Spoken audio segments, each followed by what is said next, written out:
Hi, thanks for joining me today. I'm going to be showing you how I make this simple recipe for beef enchiladas, and it's using the red enchilada sauce and ground beef.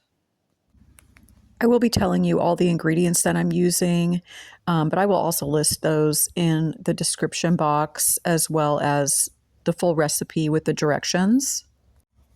So first I'm just browning a pound and a half of ground beef because that's what I had. You can just use a pound of ground beef. You will also need a 28-ounce can of red enchilada sauce. I'm just using the store brand here.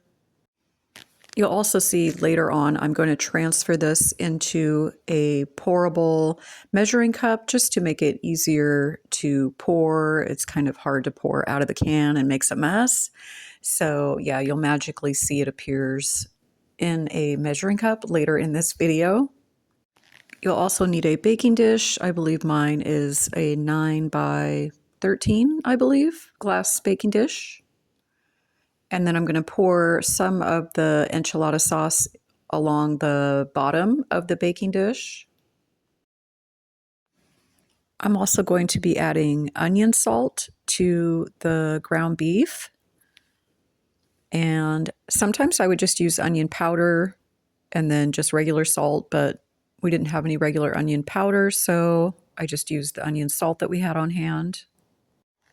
Once the ground beef is done, I'm going to use paper towels to soak up some of the extra grease, and then I'm just putting them in the empty tin can that I had until they cool off and I can throw them away. Next, I'm going to be cutting in half some large flour tortillas that I have. I believe these are 10-inch, maybe 12-inch. They're pretty large. I got them at Costco, but yeah, they're kind of too big for what I want to do. So I'm just going to slice them right down the middle, and that way they'll fit better in the pan. Then I'm going to add some of the red enchilada sauce to the ground beef and kind of mix it together. So I normally wouldn't probably recommend to do this in a cast iron pan because with the acidity of the red enchilada sauce, it can pick up the metallic taste of the cast iron. But since I'm not really cooking it in there, I've already cooked the ground beef and I'm just adding it in and stirring it together. I thought it would be okay. So use your own judgment there if you want to do that. Yeah, so I'm just kind of adding maybe a third of the enchilada sauce, I would say, if even that.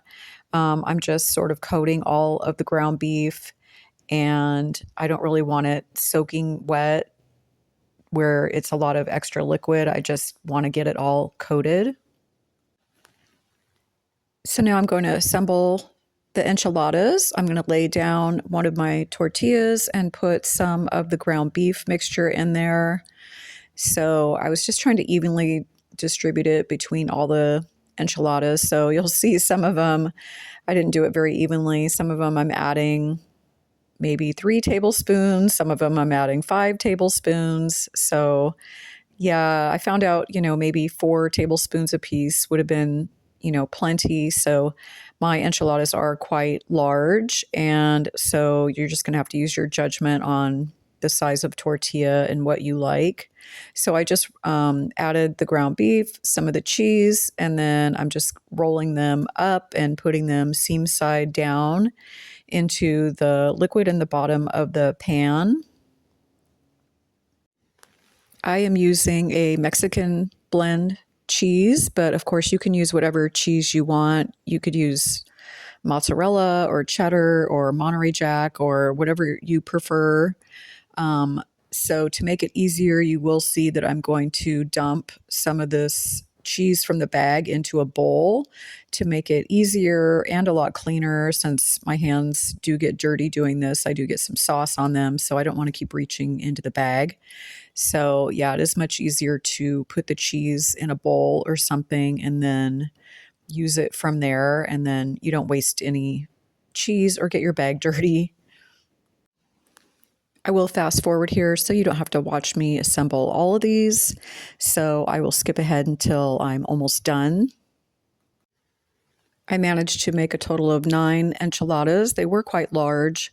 I did have one little half of a tortilla left over. I'm just going to have to use it for something else. I couldn't squeeze it in there, but you can squeeze them in there pretty tightly together. So I did most of them side by side, and then I did have to fit, I think, 3 of them alongside lengthways on the edge, but that's fine. And then I'm going to pour the rest of the enchilada sauce, making sure that I get around all of the sides and that it coats the side of the pan and in between the tortillas. I don't want any of these sticking together or anything or to the sides of the pan. So I had plenty of sauce to coat all of the tortillas completely. And yeah, so that worked out nicely. And yeah, so I like to do that so it doesn't stick to the pan. And that way they're all coated, because in the oven, sometimes the tortillas can get really crispy on the parts that aren't coated. And then I'm going to cover this with some more of the cheese. I'd say out of about 3, I think I had a 2-pound bag of cheese. And I'd say I used probably 2/3 of that bag. So there's quite a bit of cheese in here. I did preheat my oven to 350. So I am going to bake this at 350 for about 30 minutes uncovered.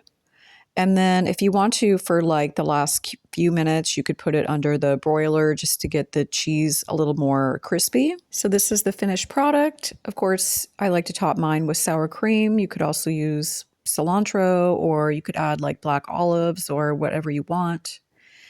And yeah, so I hope you like it and enjoy.